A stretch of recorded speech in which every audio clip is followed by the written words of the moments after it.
नमस्कार, मी डॉक्टर हिरालाल पवार, हृदयरोगतज्ञ, नाशिक. कालच एक घटना घडली. माझ्या हॉस्पिटलला एक पेशंट रेफर झाला होता आणि जनरल प्रॅक्टिशनरनी माझ्याकडे पहिले ईसीजी पाठवला होता आणि त्या ईसीजी मध्ये त्याला एक मेजर हार्ट अटॅक आलेला होता आणि तो हार्डली एक 3-4 किलोमीटर माझ्या हॉस्पिटलपासून असेल. परंतु माझ्या हॉस्पिटलला ज्यावेळेस तो पोहोचला त्यावेळेस तो पेशंट कार्डियक अरेस्टमध्ये होता, ब्रॉड डेड होता. आम्ही त्याच्यावर ईसीजी केला, बरेच प्रयत्न केले, पण वी कुड नॉट रिवाईव्ह हिम. आणि त्यावेळेस मी नातेवाईकांशी चर्चा केली तर त्यांनी सांगितलं की साधारणतः एक 1 किलोमीटर तुमचं हॉस्पिटल असेल त्यावेळेस आमचा पेशंट बोलणं बंद झालं, परंतु पेशंट रिस्पॉन्स करत नव्हता. मला असं वाटतं की जर त्या प्रसंगी त्या नातेवाईकांनी जर त्याला प्रॉपर सीपीआर दिला असता आणि माझ्या हॉस्पिटलपर्यंत जर पोहोचवलं असतं तर नक्कीच आपण त्याचा जीव वाचवू शकलो असतो. आणि त्याच उद्देशाने आजचा मी हा व्हिडिओ बनवत आहे.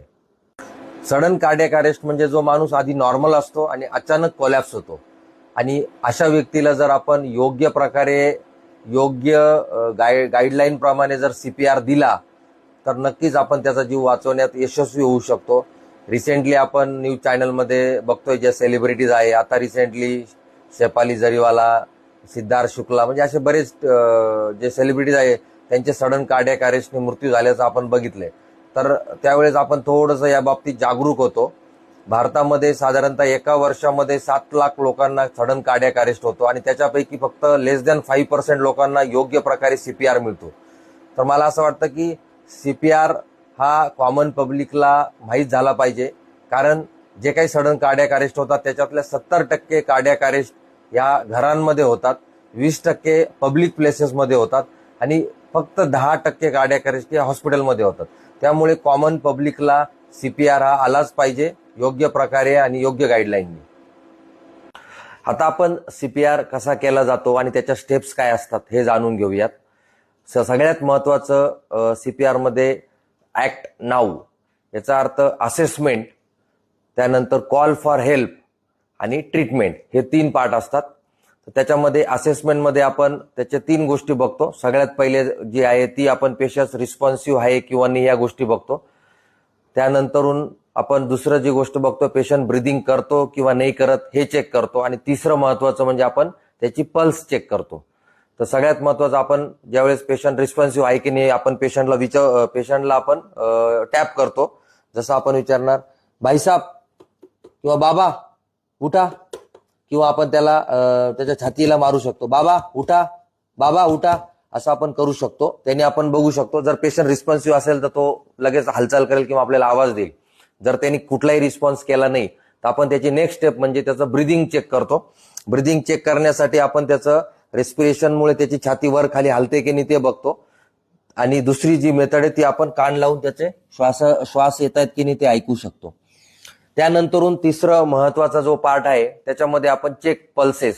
तर आपण त्याच्या पेरिफेरल पल्सेस चेक करू शकतो, ज्या रेडियल आर्टरीच्या पल्सेस असतात, किंवा बऱ्याच वेळेला बीपी लो झाल्यामुळे बऱ्याच वेळेला या पल्सेस इतक्या लागत नाही. अशा वेळेस आपण त्याच्या सेंट्रल पल्सेस, त्याच्यामध्ये कॅरोटिड, तर आपण ही जी इथली थायरॉइडची जागा असते त्याच्या बाजूला जर आपण 2 बोटं गेलो आणि तिथे जर आपण बोट ठेवलं तर आपल्याला तिथे पल्स लागते.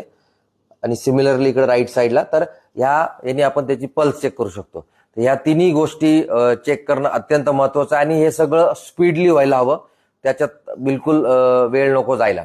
त्याच्यानंतरून जे दुसरं महत्वाचं जे हे आहे त्याच्यामध्ये आपल्याला कॉल फॉर हेल्प, म्हणजे मधल्या वेळामध्ये आपण जर आपल्या बाजूला जर पब्लिक प्लेसेसमध्ये जर ही घटना घडली असेल तर तिथे गर्दी असते. गर्दीमध्ये जर एखादा आपल्या ओळखीचा कोणी असेल, जसं एखादा कुणाल ओळखीचा, तर कुणाल पटकन अँब्युलन्सला बोलव असं आपण त्याला आवाज देऊ शकतो. किंवा एखादा कलरचा कोणी शर्ट घातला असेल, रेड शर्टवाले बाबा तुम्ही पटकन अँब्युलन्सला बोलवा, तसं आपण इन्स्ट्रक्शन देऊ शकतो.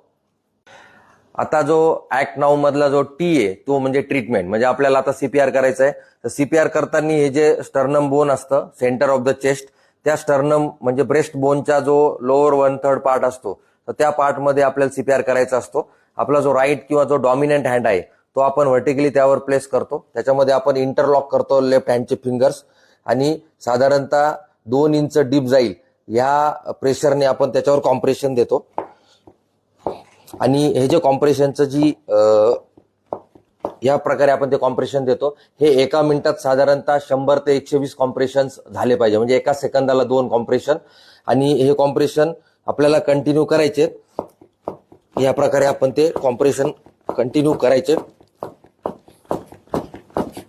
आता या कॉम्प्रेशनमुळे काय होतं की ज्यावेळेस आपण कॉम्प्रेशन देतोय त्यावेळेस हार्टमधनं ब्लड पंप होतंय आणि पेशंटच्या ब्रेन, किडनी आणि वेगवेगळ्या अवयवाला रक्त भेटतं. आणि ज्यावेळेस आपण कॉम्प्रेशन रिलीज करतो त्यावेळेस त्याच्या पायाकडनं, हाताकडनं वगैरे सगळं ब्लड हार्टमध्ये रिफिल होते.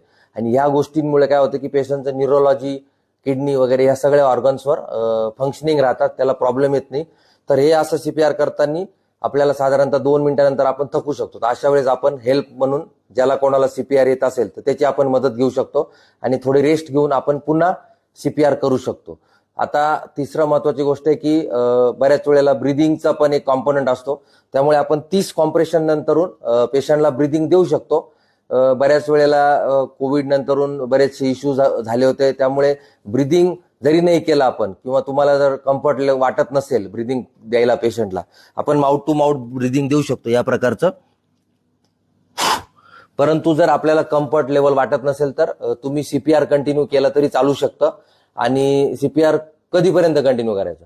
जोपर्यंत तुम्हाला अँब्युलन्सची हेल्प मिळत नाहीये किंवा जर कुठे पब्लिक प्लेसमध्ये ही घटना झाली असेल आणि तिथे ऑटोमॅटेड डिफिब्रिलेटर्स अवेलेबल होत नसेल तर तोपर्यंत आपल्याला सीपीआर हा कंटिन्यू करायचा आहे. आणि एकदा पेशंट अँब्युलन्समध्ये आल्यानंतर आपण कार्डियाक किंवा जी कुठली टीम असेल अँब्युलन्समधली त्यांच्याकडे आपण पेशंट हँडओव्हर करू शकतो किंवा हॉस्पिटलवर.